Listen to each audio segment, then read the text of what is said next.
y por otro lado, creo que también el convenio 169 permite, ¿no es cierto?, que el Estado tiene que instalar medidas especiales en algunos sentidos. Entonces no es llegar y decir, mire, ¿sabe qué? Esto va a ser más burocrático o no. Creo que tenemos que trabajar el tema de la consulta a los pueblos indígenas, en qué cosas, ¿no es cierto? Y hay elementos fundamentales, digamos, que se deben ser consultados, como los ejemplos que daba. Gracias. Muy bien, gracias.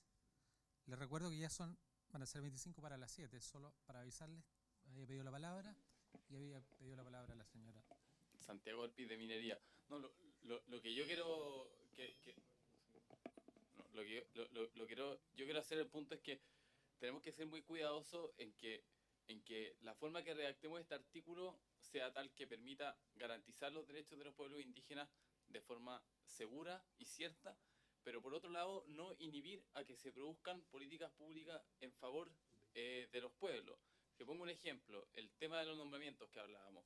Ya conversábamos con los amigos de la CONADI y la CONADI tiene 400 funcionarios. Entonces, si cada uno se nombra por decreto y si cada decreto hay que consultarlo, son 400 consultas solamente en nombrar funcionarios de la CONADI. Y acá vemos que, por ejemplo, en este caso, en una consulta nos hemos demorado bastante tiempo. Imagínense eso replicado por 400, por todo el país, por cada servicio. Entonces, tenemos que ser súper cuidadosos en establecer un criterio general, porque al final, si es que primero, yo sé que ustedes tienen otras actividades, no solamente participar en consultas, entonces fíjense, si cada uno de ustedes tuviera 50 consultas al año, tendrían que ser prácticamente funcionarios pagados para hacer consultas, porque no podrían dedicarse a nada más, sino solamente a hacer consultas. Y así la gente que trabaja con, digamos, junto con ustedes, los miembros de las comunidades, entonces tenemos que lograr un equilibrio entre las dos cosas. Y por eso justamente es la reacción que nosotros planteamos. La verdad es que le dimos muchas vueltas a cómo buscar un criterio equilibrado entre, o sea, que garantice por un lado, y en esto no hay equilibrio, sino que garantice el derecho que tienen los pueblos indígenas, pero por otro lado, no, o sea, le permita hacer usted otra actividad y a sus comunidades hacer otras actividades, y también no haga que se dejen de dictar, por ejemplo, si es que el caso de las tierras a lo mejor es un poco polémico, pero si es que en este caso hubiese que hacer consulta, al final nosotros somos los primeros que no queremos que, por ejemplo, la entrega de tierras se demore más, o se entreguen menos tierras, o se entreguen menos recursos, porque al final el proceso es muy lento, es muy demoroso. No queremos que nadie se quede por hacer política en favor de los pueblos, por el hecho que esto se convierte en un proceso complejo de consulta. Entonces, en ese sentido, por eso les invito a darle vuelta a la reacción que estamos proponiendo, que es una reacción equilibrada, que conjuga, yo creo, las dos cosas bastante bien. Muchas gracias. Kio Mapuche, la verdad es que las medidas a consultar son diversas, por lo tanto, por algo tenemos acá los distintos ministerios, tendríamos que consultar medidas en justicia, por ejemplo, el trato a los presos políticos, por ejemplo, el trato a los presos mapuche, por empezar por algo. Medidas sobre la vivienda, hablamos de vivienda con pertinencia. ¿Quiénes ponen, a quién se consulta, cuándo se decide, cómo se hace? Eso para empezar, sé que este es un proceso larguísimo, es por enunciar algo, medidas en torno al tema de la salud intercultural. Estamos hablando de interculturalidad. Por ejemplo, como la Junji hoy en día está aplicando interculturalidad, sin embargo, en su parámetro jurídico, en el marco jurídico, es del año no sé cuánto, no tengo idea, pero debe ser como del 40 por ahí.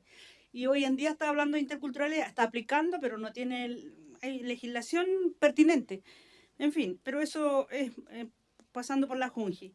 En educación lo mismo, entonces hay medidas a ser consultadas y por lo mismo yo concuerdo que no es solamente en tierra, porque si es por tierra, siempre se nos echa en cara de que se ha devuelto, pero mucha cantidad de tierra, cantidad de hectáreas, y que los mapuches son flojos y no la trabajan y la tienen tirada.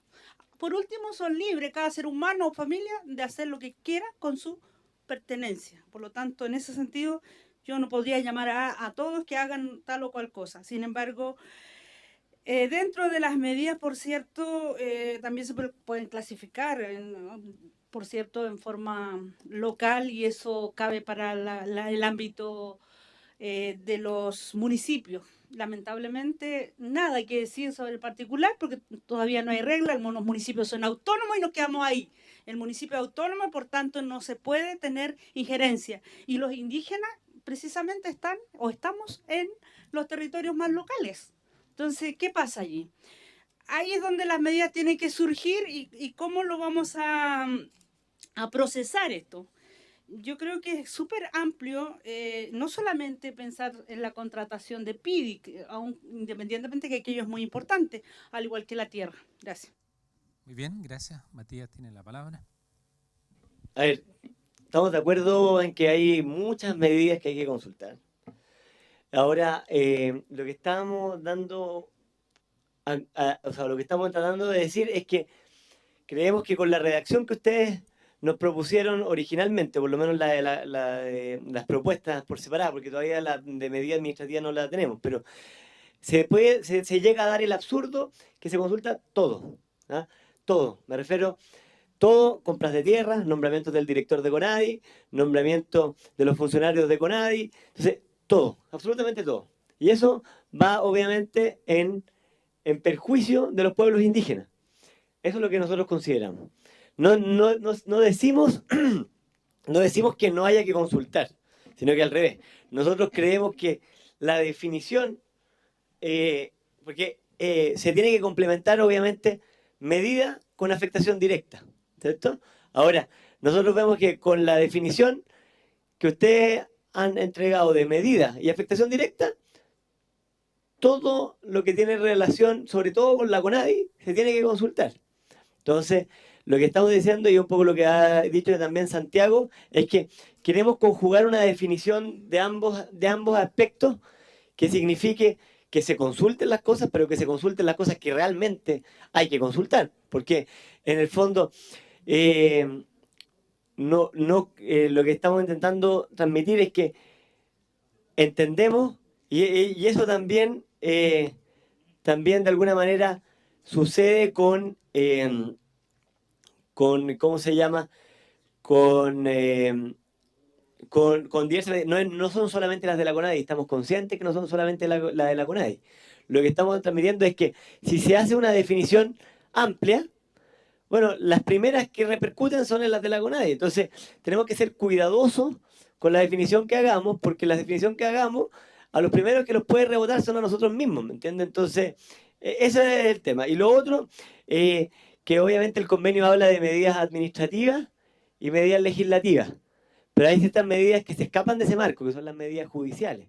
Entonces, y obviamente dentro de las medidas judiciales no tenemos injerencia, por lo menos en un reglamento como este, porque son medidas judiciales. Entonces, no son de otro poder del Estado. Entonces, es también importante definir ese tema, o sea, o también ponerlo en la mesa, porque no podemos querer, aunque podamos buscar otra fórmula, que es otras cosas que se han discutido en la mesa, ¿cierto? Se ha dicho que quizás hay que trabajar posteriormente en un proyecto de ley. No podemos pensar que un reglamento va a agotar todas las cosas o va a solucionar todos los problemas, porque probablemente no lo va a hacer. O sea, no podemos pensar que el proyecto de ley es en el fondo la solución a todos nuestros problemas. Cuando algunos pensaban que el convenio 169 era el paraíso, pero el convenio 169 no es para nada el paraíso, porque ya nos vemos, llevamos 4 años intentando implementarlo, ¿cierto? Y entonces el convenio 169 es una herramienta que nos permite, le permite a los pueblos indígenas, ¿cierto?, que sean respetados sus derechos. Pero de por sí, una ley, un reglamento, no es la solución.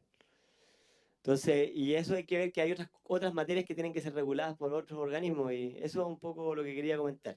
Pero por favor, tengamos cuidado, no caer en el absurdo de que terminemos con una legislación que sea, o un reglamento en este caso, que sea inservible, porque no se puede aplicar.